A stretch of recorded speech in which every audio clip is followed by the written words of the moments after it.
प्रिय विद्यार्थियों, Hindi study with Rajendra sir YouTube channel पर आपका हार्दिक स्वागत है।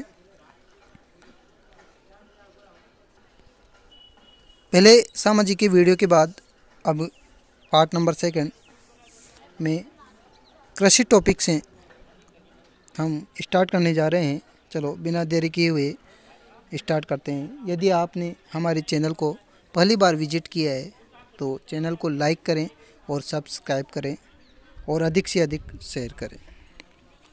बिना देरी किए हुए चलते हैं हमारे वीडियो पर। पहला क्वेश्चन है, सही विकल्प चुन कर के लिखें।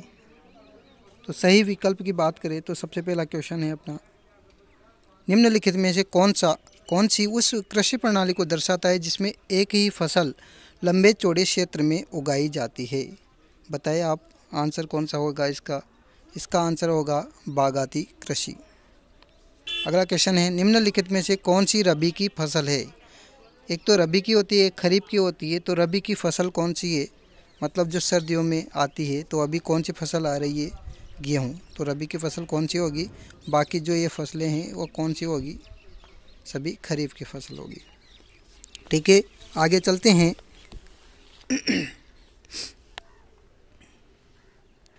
निम्नलिखित में से कौन सी एक फलीदार फसल है। फलीदार फसल कौन सी है, तो जिसके फली आती है। तो फलीदार फसल कौन सी हो जाएगी, फलीदार फसल हो जाएगी कौन सी, तो फलीदार जो फसल है वो हो जाएगी दालें। आंसर हो जाएगा दालें। भारत की कितनी जनसंख्या कृषि कार्यों में संलग्न है। तो कितनी जनसंख्या है कृषि कार्यों में संलग्न, तो इसका आंसर हो जाएगा कितने तिहाई, 2 तिहाई, मतलब 2/3 तिहाई जो है कृषि कार्य में संलग्न है। निम्नलिखित में से भारत की मुख्य खाद्यान्न फसल कौन सी है। खाद्यान्न यानी कि खाने वाली जो फसल है वो कौन सी है। गेहूँ, मक्का, चावल, बाजरा।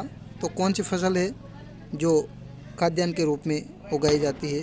तो सबसे पहले जो एक फसल है वो कौन सी आ जाएगी, चावल। खाद्यान्न के रूप में कौन सी फसल उगाई जाती है, खाद्यान्न फसल के रूप में चावल। रोपण कृषि, सत्य असत्य छाट कर उत्तर दें। रोपण कृषि के द्वारा चाय, कॉफ़ी, रबर इत्यादि का रोपण किया जाता है। ये राइट है या गलत है, तो इसका आंसर हो जाएगा ये बिल्कुल सत्य है। रोपण कृषि के द्वारा ही क्या किया जाता है, चाय, कॉफ़ी और रबर इत्यादि का रोपण किया जाता है, रोपा जाता है इनको। वर्ष 2015 के आंकड़े के आधार पर भारत चाय का सबसे बड़ा उत्पादक देश है। सत्य है या असत्य है बोलो। ये क्वेश्चन भी बिल्कुल राइट है। 2015 के आंकड़ों के अनुसार भारत चाय का सबसे बड़ा उत्पादक देश है। अगला क्वेश्चन है, कपास, जूट और प्राकृतिक रेशम भारत में उगाई जाने वाली रेशेदार फसलें हैं। हाँ बिल्कुल, ये रेशेदार फसलें हैं या नहीं है, हाँ बिल्कुल ये रेशेदार फसलें कहलाती है। भारतीय कृषि 60% लोगों को आजीविका प्रदान करती है। तो ये भारतीय कृषि 60% लोगों को आजीविका प्रदान करती है। क्वेश्चन राइट है या गलत है, ये क्वेश्चन बिल्कुल गलत है। 60% को आजीविका प्रदान नहीं करती। चाय की झाड़ियों को उगाने के लिए वर्ष भर उष्ण, नम और पाला रहित जलवायु की आवश्यकता पड़ती है। क्वेश्चन बिल्कुल राइट है। झाड़ियों को उगाने के लिए वर्ष भर उष्ण, नम और पाला रहित जो जलवायु होती है, पाला रहित, एक तो सहित होता है एक रहित, तो पाला रहित जलवायु की आवश्यकता पड़ती है। अगला क्वेश्चन है, एक शब्द में उत्तर दीजिए। भारतीय जनसंख्या का मूल आधार क्या है। तो भारतीय जो जनसंख्या है उसका मूल आधार आपको पता है क्या है, कृषि। भारतीय जनसंख्या का मूल आधार क्या है, कृषि। अगला क्वेश्चन है, देश के किन राज्यों में चावल की 2 या 3 फसल ली जाती है। देश के किन राज्यों में चावल की 2 या 3 फसल ली जाती है। तो इसका आंसर क्या हो जाएगा, पश्चिमी बंगाल। पश्चिम बंगाल में 2 या 3 फसल ली जाती है चावल की। भारत का सर्वाधिक जूट उत्पादक राज्य कौन सा है। तो भारत का सर्वाधिक जूट उत्पादक राज्य भी कौन सा है, पश्चिमी बंगाल। इसका आंसर भी यही हो जाएगा, इसका आंसर भी यही हो जाएगा, पश्चिमी बंगाल। अगला क्वेश्चन है, भूमि पर जनसंख्या का अधिक दबाव वाले क्षेत्रों में किस प्रकार की कृषि की जाती है। जनसंख्या के अधिक दबाव वाले क्षेत्रों में किस प्रकार की कृषि की जाती है। तो वो कृषि कहलाती है गहन कृषि। कौन सी कृषि, गहन कृषि कहलाती है। अगला क्वेश्चन है, उस फसल का नाम बताएं जो उत्तर भारत में खरीफ तथा दक्षिण भारत में रबी की फसल है। उत्तर भारत में तो खरीफ कही जाती है और दक्षिण भारत में उसको रबी की फसल कहा जाता है। तो वो कौन सी फसल है, वो फसल है कौन सी? तिल। तिल नामक जो फसल है वो।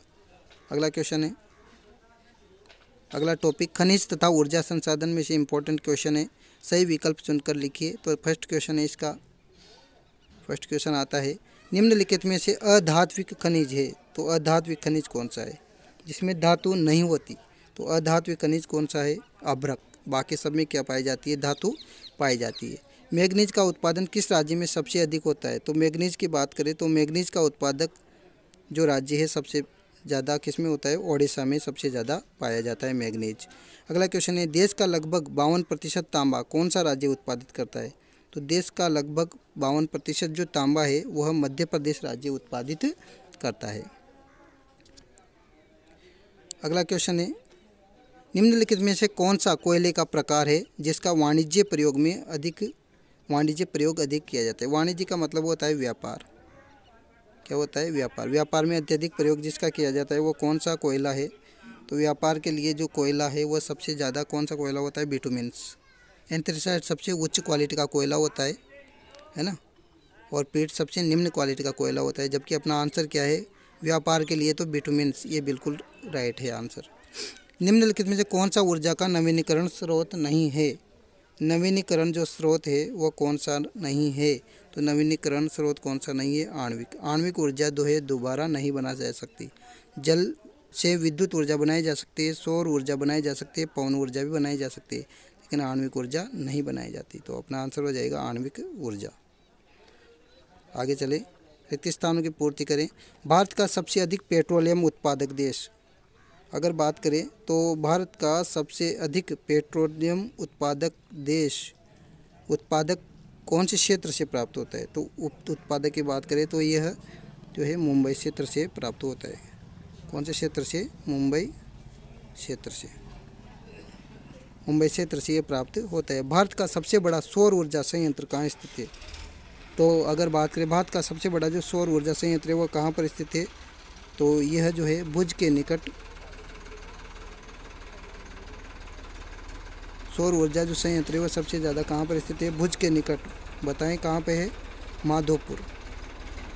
भुज के निकट माधोपुर जो स्थान है वहाँ पर भारत का सबसे बड़ा सौर ऊर्जा संयंत्र स्थापित है। अगला क्वेश्चन है भारत का सबसे पुराना तल उत्पादक राज्य कौन सा है? तो भारत का सबसे पुराना तल उत्पादक राज्य कौन सा है? उत्तर हो जाएगा असम। कोयला उत्पादन में भारत का कौन सा स्थान है? कोयला उत्पादन की बात करें तो भारत का कोयला उत्पादन में 5वां स्थान है। जलोढ़ निक्षेप के नाम से जाने जाते हैं। जलोढ़ निक्षेप के नाम से क्या जाने जाते हैं? प्लेसर निक्षेप। क्या जाने जाते हैं? प्लेसर निक्षेप। इनको अच्छे से याद कर लें। जलोढ़ निक्षेप प्लेसर निक्षेप के नाम से भी जाने जाते हैं। अगला क्वेश्चन है सही जोड़ा मिलाइए। तो सही जोड़ा मिलाते हैं। देखें पहला, ऊर्जा का परंपरागत साधन कौन सा है? परंपरागत जो परमानेंट है, तो ऊर्जा का परंपरागत साधन कौन सा है? कोयला। अगला क्वेश्चन है तांबा। तांबे की बात करें तो तांबा का मिलान किससे होएगा? तांबा जब कहाँ पाया जाता है? तांबा बालाघाट में पाया जाता है। दंत मंजन की बात करें तो दंत मंजन किससे संबंधित है? टाइटेनियम। अभ्रक निक्षेप की बात करें तो अभ्रक निक्षेप कहाँ है? छोटा नागपुर के पठार में पाया जाता है। मैग्नीज की बात करें तो मैग्नीज कहाँ पाया जाता है? मैग्नीज सर्वाधिक कहाँ पाया जाता है? ओडिशा में पाया जाता है। आगे बढ़ते बिना देरी किए हुए, यदि आपने हमारे चैनल को अभी तक लाइक और सब्सक्राइब नहीं किया है तो लाइक और सब्सक्राइब करें।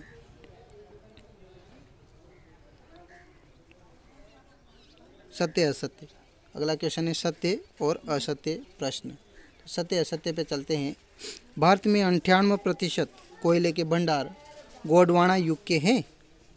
राइट है या गलत है? तो ये सीधी सी बात है, यस। भारत में 98% कोयले के भंडार गोंडवाना युग के हैं। खनिज केवल कठोर रूप में पाए जाते हैं। सत्य है या असत्य? गलत। खनिज नरम में भी पाए जाते हैं, है ना, मृदु रूप में भी पाए जाते हैं, कठोर रूप में पाए जाते हैं। तो आंसर हो जाएगा खनिज केवल कठोर रूप में पाए जाते हैं। ये बिल्कुल क्या है? ये बिल्कुल असत्य है। अयस्कों के सतत उत्खनन से लागत घटती है, ये बिल्कुल गलत है। अयस्कों के सतत मतलब लगातार खोदने से क्या लागत घटती है? गलत है, लागत बढ़ती है। हीरे की खुदाई सर्वप्रथम भारत में हुई थी, बोलो। हीरे की खुदाई भारत में हुई थी, बिल्कुल राइट है।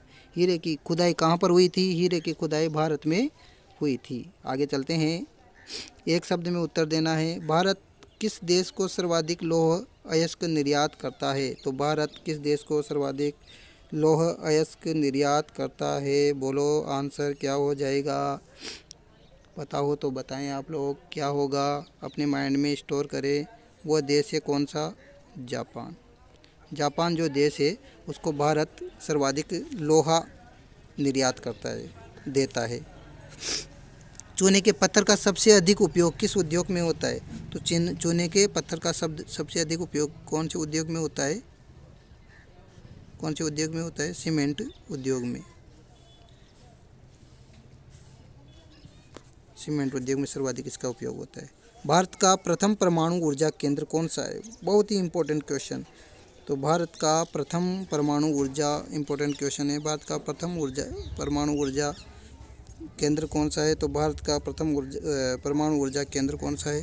आ जाएगा आंसर तारापुर। आंसर हो जाएगा तारापुर। कोयला किस प्रकार का खनिज है? 4th नंबर का, कोयला किस प्रकार का खनिज है? तो कोयला अधात्विक ऊर्जा खनिज है। कोयला क्या है? कोयला अधात्विक ऊर्जा खनिज। कोयला जो है अधात्विक ऊर्जा खनिज है। ठीक है, आगे चलते हैं। निम्नलिखित प्रश्नों के उत्तर पिछेत्र शब्दों में लिखिए। बहुत ही इंपॉर्टेंट क्वेश्चन है, 3 नंबर के क्वेश्चन है। 3 नंबर के क्वेश्चन आएंगे जो आप कंप्लीट कर लें। फर्स्ट क्वेश्चन है, खनिजों के संरक्षण की क्यों आवश्यकता होती है? इंपॉर्टेंट क्वेश्चन है। अवसादी चट्टानों में खनिजों का निर्माण किस प्रकार होता है?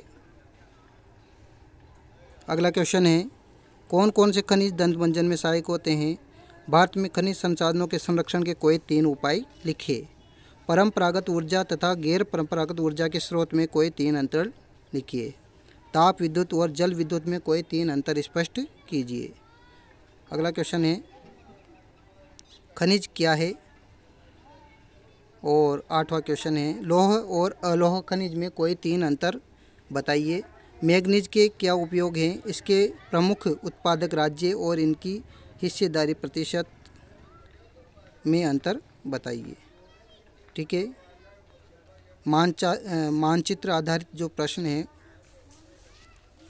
उसकी भी अपन चर्चा कर लेते हैं। बहुत ही इम्पोर्टेंट जो क्वेश्चन है वो देख लें आप लोग।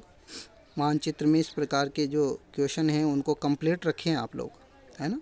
भारत के मानचित्र में निम्न को दर्शाइए। तारापुर, जमशेदपुर, डिगबोई, रानीगंज, है ना। भारत के मानचित्र में दर्शाओ। आपके भारत का ही मानचित्र आएगा तो बॉम्बे हाट, रानीगंज कोयला क्षेत्र, अंकलेश्वर, बेलाडीला। इसके अलावा 3rd नंबर का क्वेश्चन है, रावतभाटा, कलपक्कम, काकरापारा, नरोरा। तो ये कंप्लीट कर ले। ये स्थल कहाँ पर है? भारत के मानचित्र में आप सर्च कर लें और अच्छे से इनको याद कर लें। अगला देखो 4th नंबर पे, भारत के मानचित्र में दर्शाओ। बंगाल की खाड़ी कहाँ है? अरब सागर कहाँ है? मुंबई कहाँ है? कोलकाता कहाँ है? ये तो इम्पोर्टेंट क्वेश्चन था, बहुत ही सिंपल क्वेश्चन है। भारत के मानचित्र में निम्नलिखित को दर्शाओ। कौन कौन सा है? हजीरा, विजयपुर, जगदीशपुर पाइपलाइन कहाँ है? सिंगरौली कहाँ है? सिंहभूमि कहाँ है? खंबात की खाड़ी कहाँ है ना। आगे देखें आप लोग, भारत के मानचित्र इस प्रकार का मानचित्र आपके पेपर में आएगा, तो इसकी आप अच्छी सी प्रैक्टिस रखें। अगला टॉपिक है अपना विनिर्माण उद्योग। तो विनिर्माण उद्योग का पहला क्वेश्चन आ रहा है अपने सामने। पहला क्वेश्चन है, भारत में कौन सा राज्य सूती वस्त्र उद्योग के लिए प्रसिद्ध है? तो भारत में कौन सा राज्य सूती वस्त्र उद्योग के लिए प्रसिद्ध है? तो अपना आंसर हो जाएगा, भारत में कौन सा राज्य सूती वस्त्र उद्योग के लिए प्रसिद्ध है? अपना आंसर हो जाएगा गुजरात। भारत में रेशम उद्योग का प्रमुख केंद्र क्या है? तो भारत में रेशम उद्योग का प्रमुख केंद्र किसको कहा गया है? मैसूर को कहा गया है। 3rd नंबर का क्वेश्चन है, भारत के किस राज्य में चीनी का सबसे ज़्यादा उत्पादन होता है? तो भारत का जो उत्तर प्रदेश राज्य है उसमें सर्वाधिक चीनी का उत्पादन होता है। अगला क्वेश्चन है, प्रथम जूट मिल की स्थापना किस स्थान पर हुई? तो प्रथम जो जूट मिल है उसकी स्थापना कोलकाता में हुई थी। अगला क्वेश्चन है, भारत का सबसे प्राचीन और प्रमुख उद्योग कौन सा है? तो भारत का सबसे प्राचीन और प्रमुख उद्योग कौन सा हो जाएगा? तो भारत का सबसे प्राचीन और प्रमुख उद्योग कौन सा है? तो वो है सूती वस्त्र उद्योग, ये सबसे प्राचीन उद्योग है। अगला क्वेश्चन है, Tata iron and steel company Jamshedpur किस राज्य में स्थित है? कौन सा राज्य है बताइए आप लोग? जमशेदपुर कौन से राज्य में आता है? तो इसका आंसर हो जाएगा कौन सा? बोलो, छत्तीसगढ़। कौन सा आंसर हो जाएगा? छत्तीसगढ़। अगला क्वेश्चन है, हवाई जहाज, बर्तन व तार बनाने में किस धातु का प्रयोग किया जाता है? अपने माइंड में स्टोर करें, किस धातु का प्रयोग किया जाता है? तो इसका उत्तर बोलो, तांबा, एल्यूमिनियम, लोहा या चांदी। बोलो कौन सा आंसर हो जाएगा? इसका आंसर हो जाएगा 7वें नंबर पे, कौन सा? एल्यूमिनियम। हवाई जहाज, बर्तन और तार बनाने में किस धातु का प्रयोग किया जाता है? एल्यूमिनियम का। भिलाई इस्पात संयंत्र किस राज्य में स्थित है? भिलाई की बात करें तो भिलाई कहाँ पर है? भिलाई जो है वो कहाँ पर है? भिलाई छत्तीसगढ़ में है। विश्व में जूट निर्यात में भारत कौन से स्थान पर है? बोलो कौन से स्थान पर है भारत? बताएं आप लोग आंसर। जो है वो कौन से स्थान पर है? भारत जो है वह दूसरे स्थान पर है। अगली बात करें, रिक्त स्थानों की पूर्ति करो। भारत की अगर बात करें तो भारत विनिर्माण उद्योग में कुल घरेलू उत्पादन का कितना प्रतिशत प्राप्त करता है? तो कुल घरेलू उत्पादन का कितना प्रतिशत प्राप्त करता है? तो इसका आंसर हो जाएगा 17.2%। 17.2% इसका आंसर हो जाएगा। अगला क्वेश्चन है, भारत में चीनी उत्पादन में विश्व में कौन से स्थान है? बोलो, शक्कर के उत्पादन में कौन सा स्थान है इसका? भारत का चीनी उत्पादन में विश्व में दूसरा स्थान है। गुजरात में कृत्रिम वस्त्र उद्योग की अगर बात करें तो गुजरात में कृत्रिम वस्त्र उद्योग कहाँ स्थापित किया गया? तो कृत्रिम जो वस्त्र उद्योग है वो कहाँ स्थापित किया गया? वो स्थापित किया गया सूरत में। अगर फोर्थ क्वेश्चन है, वस्त्र उद्योग में कितने लोग कार्यरत हैं? तो लगभग 350 लाख 350 लाख जो लोग हैं वो कार्यरत हैं। बोकारो इस्पात संयंत्र कब स्थापित किया गया था?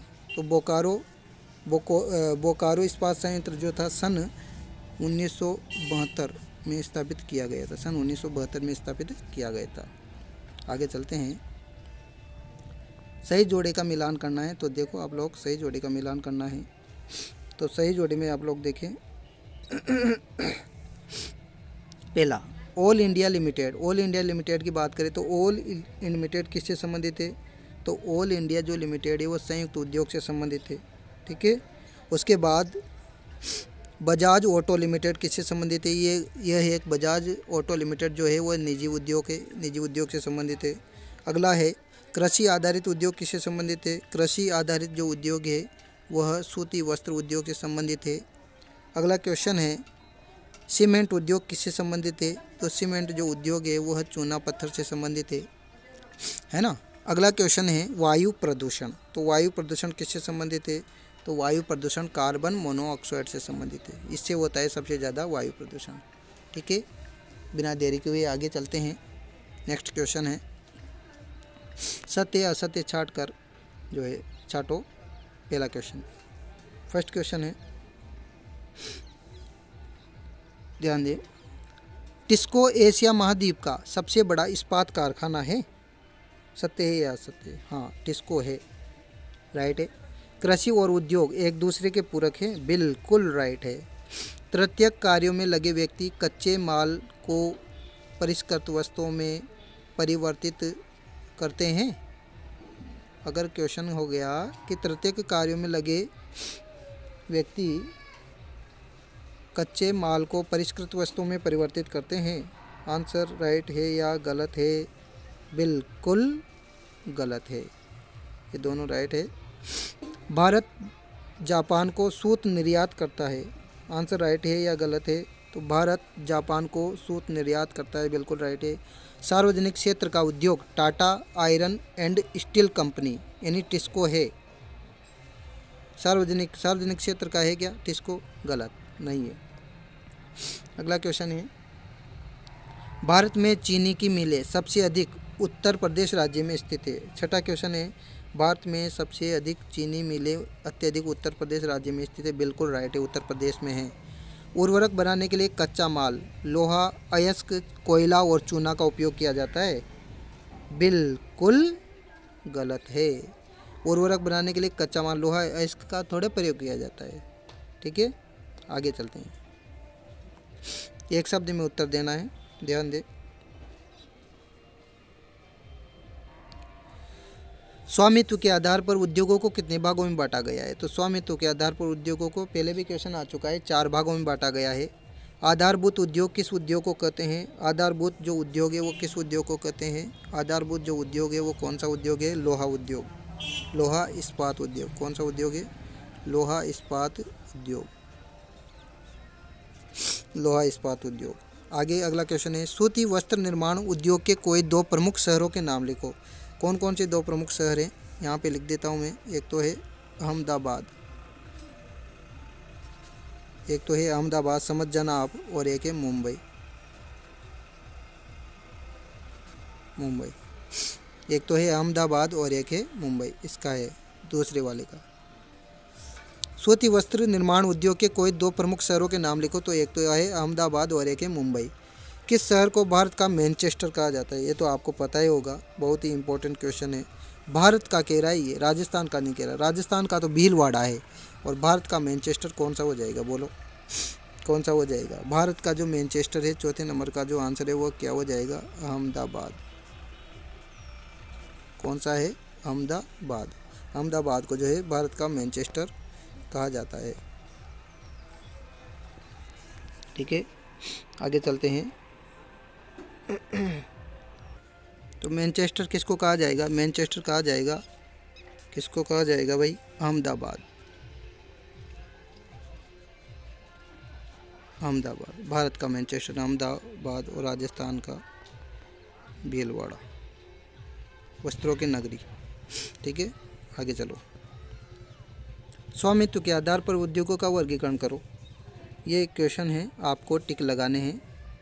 उद्योग पर्यावरण को कैसे प्रदूषित करते हैं? सम्मिलित संकलित इस्पात उद्योग और मिनी इस्पात उद्योग में कोई 3 अंतर लिखो। आधारभूत उद्योग क्या है? उदाहरण देकर समझाओ। उद्योगों की अवस्थिति को प्रभावित करने वाले 3 भौतिक कारक लिखो। उद्योगों की अवस्थिति को प्रभावित करने वाले 3 मानवीय कारक लिखिए। शॉर्ट आंसर टाइप क्वेश्चन है, 3-3 नंबर वाले। सार्वजनिक उद्योगों और निजी उद्योगों में कोई 3 अंतर बताइए। ठीक है, आप स्वयं करें इनको। अगला टॉपिक है अपना राष्ट्रीय अर्थव्यवस्था की जीवन रेखाएं। अगला भाग है, चलो देखिए आप लोग। भारतीय रेल परिवहन को कितने प्रखंडों में पुनः संकलित किया गया है? बोलो कौन कितने प्रखंडों में है? बोले आप लोग। भारतीय रेल परिवहन को कितने रेल प्रखंडों में पुनः संकलित किया गया है? तो इसका आंसर हो जाएगा 16। निम्नलिखित में से कौन से 2 दूरस्थ निम्नलिखित में से कौन से 2 दूरस्थ स्थित उत्तर दक्षिण गलियारा से जुड़ा हुआ है? तो उत्तर दक्षिण गलियारा कौन सा है? श्रीनगर और कन्याकुमारी। अगला क्वेश्चन है, स्वतंत्रता प्राप्ति के पश्चात कच्छ की घाटी में कौन सा पहले पतन के रूप में विकसित किया गया? पहले पतन के रूप में क्या विकसित किया गया? तो बोलो कांडला। क्वेश्चन का आंसर हो जाएगा कांडला। आगे चलते हैं। भारत में वायु परिवहन का राष्ट्रीयकरण कब किया गया था? तो भारत में वायु परिवहन का राष्ट्र कब किया गया था? सन 1953 को वायु परिवहन का राष्ट्रीयकरण किया गया था। भारत के कुल निर्यात का 50% लौह अयस्क किस बंदरगाह से निर्यात किया जाता है? तो वो बंदरगाह बोलो कौन सा है? मुंबई, चेन्नई या कोचीन या मारमागाओ। तो आंसर हो जाएगा मारमागाओ। 50% जो लोहा है वो किस बंदरगाह से जाता है? वो है मारमागाओ। आगे चलते हैं। रिक्त स्थान पूर्ति संबंधी प्रश्न है, देखो पहला क्वेश्चन। कितने लाख से अधिक व्यक्ति पर्यटन उद्योग में प्रत्यक्ष रूप से संकलित है? तो इसका आंसर हो जाएगा कितना? 150 लाख। 150 लाख। राज्यों और देशों में व्यक्तियों के बीच का आदान प्रदान क्या कहलाता है? तो राज्यों और देशों के बीच का जो आदान प्रदान है वो सीधी सी परिभाषा में क्या कहा जाता है? व्यापार कहा जाता है। अगला क्वेश्चन है 3rd नंबर। देश का राष्ट्रीय समाचार व संदेश माध्यम है तथा विश्व के वृहत्तम संचार तंत्र में से एक है। वो क्या है बोलो? दूरदर्शन, मतलब टेलीविज़न। दूरदर्शन देश का समाचार व संदेश माध्यम है। विश्व की सबसे लंबी राजमार्ग सुरंग की बात करें तो कौन सी है बोलो? इम्पोर्टेंट क्वेश्चन है, बहुत ही इंपॉर्टेंट क्वेश्चन है। विश्व की सबसे लंबी राजमार्ग सुरंग कौन सी है? वो है अटल टनल। कौन सी? अटल टनल। अटल टनल सीमा सड़क संगठन द्वारा बनाई गई थी। और किसके द्वारा? सीमा संगठन सड़क द्वारा बनाई गई थी अटल टनल। जिला मार्ग की सड़कों का निर्माण व रखरखाव किसके द्वारा किया जाता है? जिला मार्ग की जिला से संबंधित तो कौन संभालेगी? जिला परिषद। जिला परिषद कौन संभालेगी? जिला परिषद संभालेगी। जिला से संबंधित जिला परिषद संभालेगी। ठीक है, आगे चलते हैं। सही जोड़े मिलाइए, देखो मिलान कीजिए। तो फर्स्ट वाले का हो जाएगा जल परिवहन। जल परिवहन जल परिवहन क्या है? जल परिवहन सबसे सस्ता साधन है।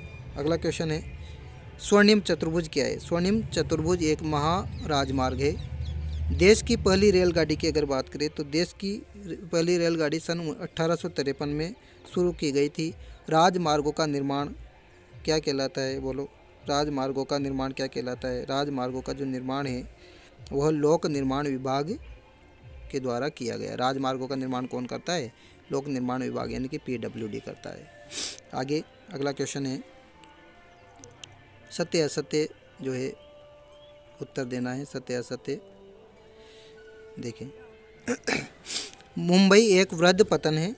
मुंबई एक वृहद पतन है जिसके द्वारा प्राकृतिक खुले विस्तृत व सुचारू पोताश्रय है। बिल्कुल राइट है।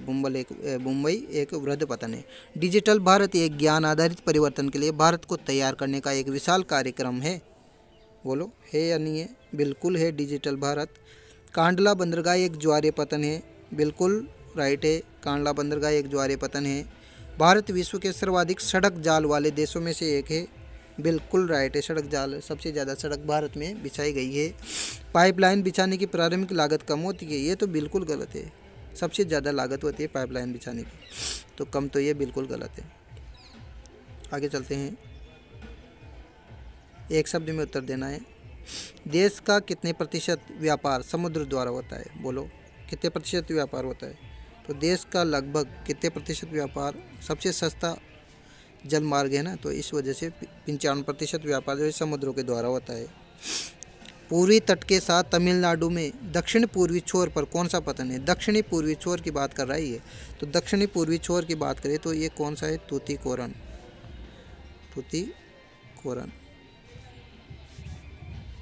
तूतीकोरन पतन है। हमारे देश में सर्वाधिक समाचार पत्र कौन सी भाषा में प्रकाशित होते हैं? तो हमारी देश में सर्वाधिक कौन सी भाषा में सर्वाधिक प्रकाशित होते हैं? सबसे सर्वाधिक कौन सी भाषा में होते हैं? हिंदी भाषा में। अगला क्वेश्चन है जो व्यक्ति उत्पाद को परिवहन द्वारा उपभोक्ता तक पहुंचाते हैं उन्हें क्या कहते हैं? उन्हें क्या कहेंगे? सीधी सी बात है, उन्हें तो क्या कहेंगे अपन? व्यापारी कहेंगे। उपभोक्ता तक तो व्यापारी पहुंचाते हैं। कम व्यक्तियों कम दूरी पर कम वस्तुओं के परिवहन में कौन सा मितव्ययी है? तो कौन सा मितव्ययी मतलब सबसे कम पैसा किस में लगता है? तो कम व्यक्तियों के लिए तो कौन सा है? सड़क परिवहन है। सड़क परिवहन ये 5वें नंबर का आंसर है ना? क्या आंसर हो जाएगा? सड़क परिवहन।